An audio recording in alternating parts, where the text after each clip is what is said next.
All right, guys, we are here at the first end wall.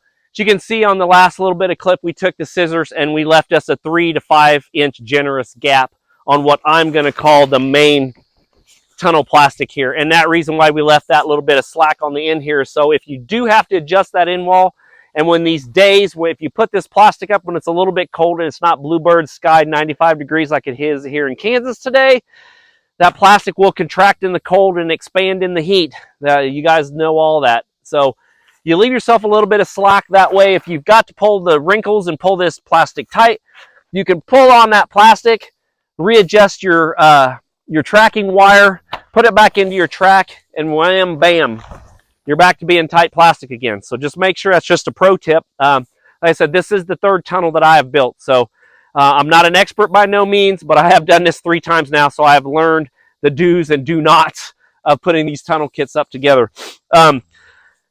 Self-explanatory here on the end, you've got a piece of plastic left over that came with your plastic kit when you ordered it. You've got to build 2 end walls out of this. You got to build the back end wall, and you've got to build the front with the door on it. So common sense will tell you just to put the plastic, cut it, and throw the slack up. Well, yes, that is how you do that in a I guess if you want to call it in the scenario. But remember, you only have so much plastic here. You don't want to waste it. You want to make sure you have enough plastic to get the job done. So what I like to do is I like to lay this plastic up. I like to go up here, especially if you're by yourself, you're with 2 people. If you have 4 people doing this, it works out great. 1 or 2 people, me and my wife have been doing this. You've watched this so far. We put all this plastic up today and we haven't had any issues, but it would be nice to have a third hand. Third hand. Channel wire, lock wire, that's your third hand. It works perfect. It doesn't complain. It doesn't need to eat. Doesn't need to take a smoke break. It does what it's supposed to do when you put it in the channel. So it works great. So use that as your third hand. As you can see up here, I've got pieces of it hanging out here. All I'm using it for is as a third hand to help hold that plastic up. We will pull all of the slack. You see this slack here, and you're thinking, well, man, you didn't do a good job. We're not done. All you want to do is put a couple pieces of this channel wire inside the tracking up here just to hold the plastic. You come back down below, you tuck it down, and where you have that tracking on the bottom here, you want to go ahead and put your tracking in nice and tight like you've seen here. And then what we'll do is I'll come to the top and I will pull this tight and then pull all the slack out of the top. That way I can trim that where I need to go. Because this is a circle, you're working with a square piece, you may miscalculate and cut yourself short. Do not cut yourself short on this step. Always do the bottom first, then cut it at the top. That's the easiest thing to do. I've done it the other way, and it is twice as hard to do. This is the easiest way to do this. So I'm going to go ahead and finish putting this little piece of corner on here. We've only got about another 6 inches to go here. So I'm going to go ahead and put this little piece in, and then I'll meet you up top. All right, guys, now we are working towards the top. You see we've got all this slack in here, just like this. You'll make sure you pull that slack. All we are doing is just now, see, as you can see, if you leave that slack, you get it in here, pull that slack nice and tight. Should be like a drum here.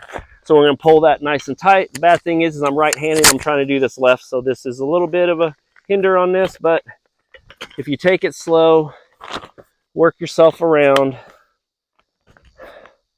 take your time like we always talk about, you can pull all that slack out. So I'm going to move up one more step, grab that plastic, and just work this around. And you may think this is where it gets tough because now you are on your third piece of channel wire in this tracking. And you may think, oh my Lord, you're not going to be able to get any more in here. You can successfully get 3 pieces in here. So it's a little bit of a pain.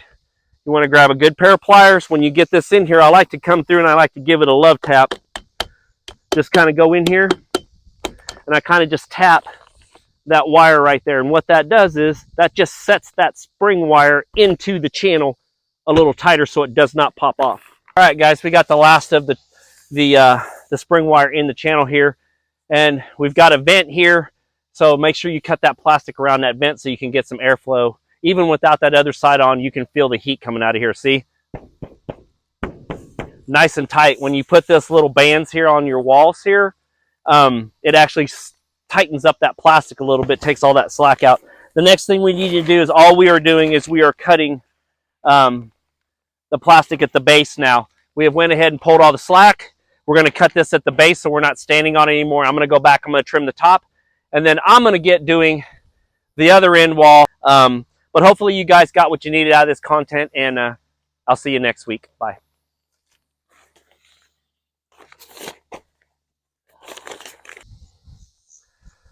All right, guys, you can see it's done.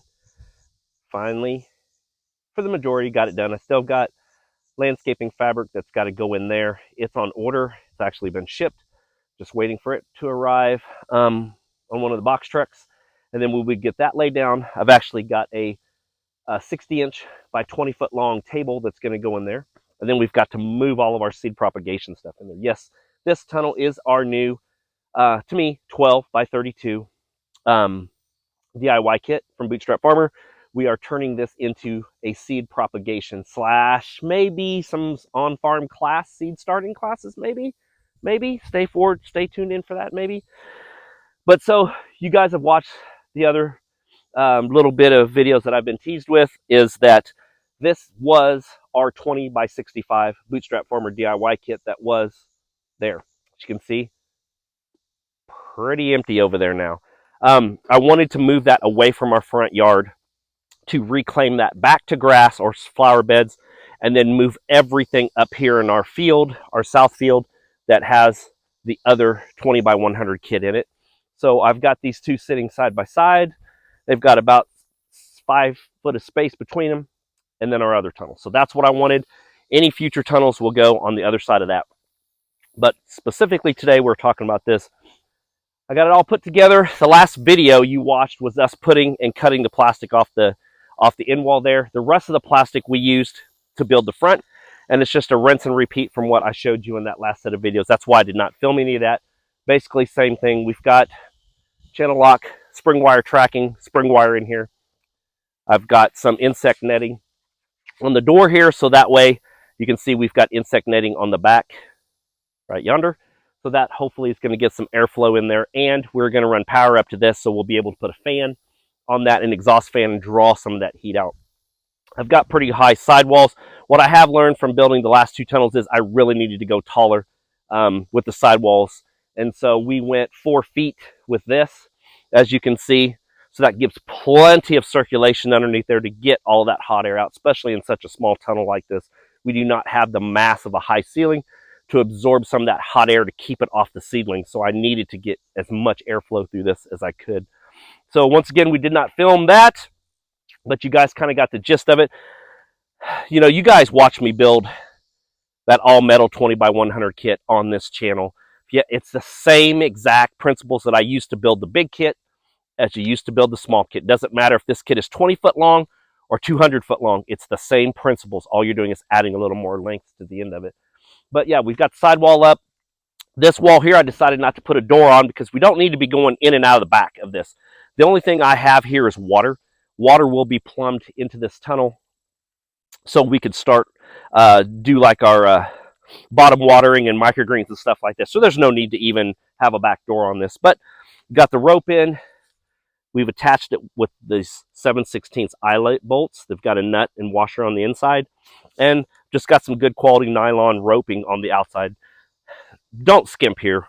Get some good quality rope. That way it'll last years and years. This rope here was on the other tunnel, 3 years old now. Almost 3 years old, and it still looks brand new. So, I mean, get some good quality rope. It's not much. You're going to spend $2 or $3 more than this cheaper yellow twine here, and this stuff does not hold up. I'm using it here because this is all I've got right now. I need to actually go to the store and buy more of the good stuff, and then I will replace this with that. But basically, same thing. I've just got roll-up sides made out of conduit pieces. It's the exact same setup that I had on the DIY over there. All I did was reuse it. The only thing that we had for cost in this besides my labor is the ground posts. We were going to reuse the ground posts on the other DIY tunnel.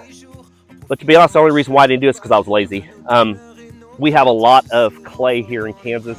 Those things were packed full of clay. That's 2.5 feet of clay in each one of those. I did not want to pound that clay out. And the reason why you would have to is because to to stamp this into the ground here in Kansas with this hard clay, you actually need good, sharp poles to get into the ground to cut into that clay.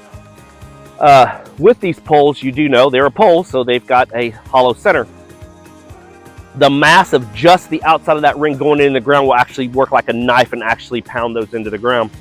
If I reuse those and did not knock the clay out of it, it would be literally like punching your hand through the clay. I tried it. I bent a couple poles trying to hammer it in. I decided to go and spend a couple $100 and just buy new ground posts, and then I cut them in half to reuse for this kit. I will repurpose those at a later time. I just did not have the time, and really, to be honest, I was lazy. I didn't want to knock that out. So it was easier for me just to spend the $200 and get this. So literally, we've probably got less than $300 of extra money incorporated into this tunnel versus when the tunnel sat there. We reused everything, plastic, everything. The plastic's going on, next year will be 3 years.